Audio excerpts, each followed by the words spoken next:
Good morning, good evening, and good afternoon. My name is Landon Renner Driscoll, and today I will be presenting to you my project. I titled my project Facile and Green Assembly of a Novel Photovoltaic Array Cooling Mechanism. In short, this means a solar panel cooling mechanism. The point of this cooling mechanism was to increase productivity, longevity, and overall efficiency of the solar panel. Now I will tell you about all the products and designs that I used for this project. I found this small thermostat with a temperature probe over here on the side of the panel, and that was found online. It came in from a Chinese manufacturer, and I had to look up the instructions online, but after I figured out what the buttons did, it was easy to set and control how the fan would activate. I then grabbed this large battery and of course put faux sun, as the panel would be connected directly to the thermostat to provide it power, and a solar panel battery would be used to gain energy. So you would see your gained energy next to your output from the fan.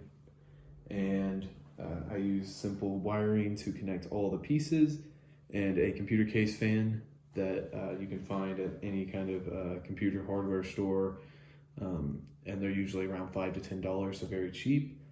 And then I went to Harbor Freight to acquire this model solar panel, and I will show you the actual commercial solar panel that I use next.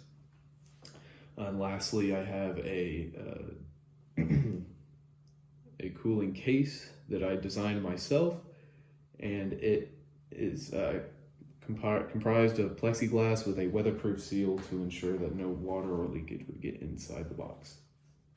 This is what the project looks like when an actual commercially sized solar panel is placed on top of it. This panel here is a 12 volt, 15 watt solar panel. It can power a small house, boat, or a car.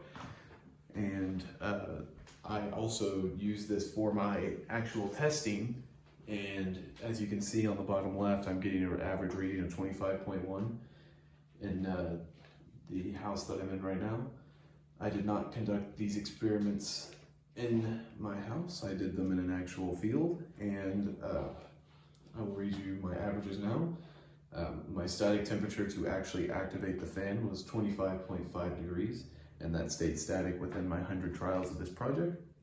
I then averaged my lower temperature, which I did a 30-second interval of the fan being activated, and that was the amount of time it usually took to deactivate the fan at 22.5 degrees.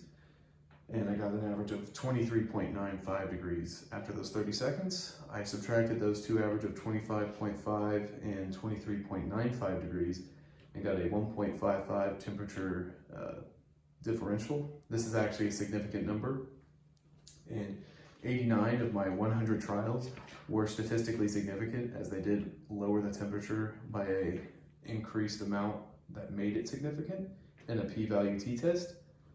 And after the other 10 were not significant, and only one raised the actual temperature. So majority of my tests remained positive and worked, which means that this experiment would work in an actual testing environment. And with any changes that I could add to the cooling case itself, I would most likely improve the venting slots on the bottom of the case here to increase and provide maximum airflow into the fan to cool the panel even more. And I would also add a larger or more powerful fan to increase the actual cooling that the fan can output. I hope you enjoyed the introduction to my project, and I hope to see you at the fair.